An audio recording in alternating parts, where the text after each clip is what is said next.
The United States has never tried anybody for failing to register as a foreign agent because Americans are doing that all over the world. And they don't want to get arrested. They don't want to set a precedent for that. Generally, they deport people? They deport people. They arrest them and say, go home. And they expect that to happen if Americans are caught. Let's say in a foreign country, in Eastern Europe, say, having infiltrated some terrorist cell in Chechnya or wherever. This is what this kind of intelligence is all about, and everybody understands it. False identification, of course you have false ID, or else you're going to get known. So these aren't really serious charges. I mean, they do have, legally penalties that are associated with, but these guys were charged with heavier crimes.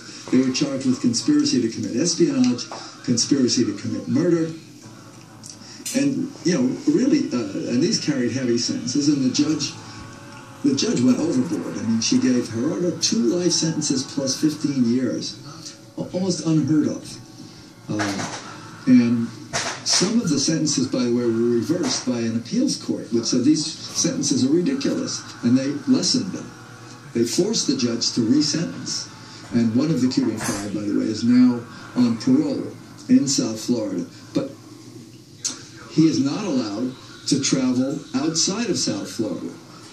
Anybody else would simply be deported and sent back home. The other 3 outside of Gerardo, how many years do they still have to serve? One of them has a life sentence. One will be out in about 4 or 5 years, and another in about 8 or 10. So murderers and rapists get far more lenient sentences. Yes. Yeah, these guys have gotten maximum, super maximum sentences. So, Landau, is there any deal being made behind the scenes to free the Cuban 5 in exchange for who is Cuba holding that the U.S. would be interested in releasing? Well, the Cubans caught a man named Alan Gross, who was working as a contractor for a company that was contracted with AID, the State Department. And their job essentially was to promote regime change in Cuba. And it says so in the legislation. And they got the money to do this. Alan's job was to set up dissidents with super sophisticated satellite communication systems that would work through satellite phones and laptops that were untrackable and impenetrable. And I really don't think that he was trying to keep the Cubans from learning our secret matzo ball recipe. The excuse is he's innocent. All he was trying to do was help the Jewish community get better internet access. This is total nonsense. That was being alleged. Yes, and there's still, I mean, Hillary Clinton is still saying this, that he's innocent. Even his wife says now he was guilty. What do you mean? Well, Hillary says all he was trying to do was help the Jewish community get internet access. This is nonsense. Why is the wife saying he's guilty? Did he have an affair in prison? No. His wife's saying he's guilty because I think she's changing strategy. Alan Gross's defense has been he's innocent. Then came an article in the Associated Press by Desmond Butler, mid-February of this year. Somebody leaked to him his trip reports. That is, Alan had made, this was his 5th trip to Cuba. In each one, he details how he smuggled in illicit equipment using other Jews who were going down on religious missions. He had asked them to put little pieces of the equipment in their backpacks to get it through customs in Cuba, which he then reassembled.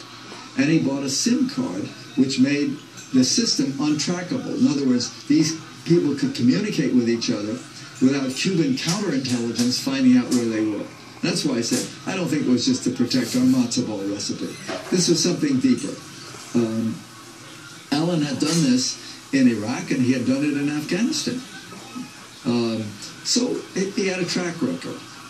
Did he know what he was doing in terms of what the ultimate goal was? Who knows? I don't know, and I don't think it's relevant. But he knew he was violating Cuban law. The Cubans got his laptop, they got his hard drive, they got his flash drive. Well, didn't they follow him all through Cuba so that they could track all the people he was talking to before ultimately they arrested him when he was leaving at the airport? Alan was picked up after the first agent he talked to. The first Cuban he talked to was a state security agent masquerading as a religious person. And that was it. He was picked up, and the Jewish community that he went to once immediately called the cops on him.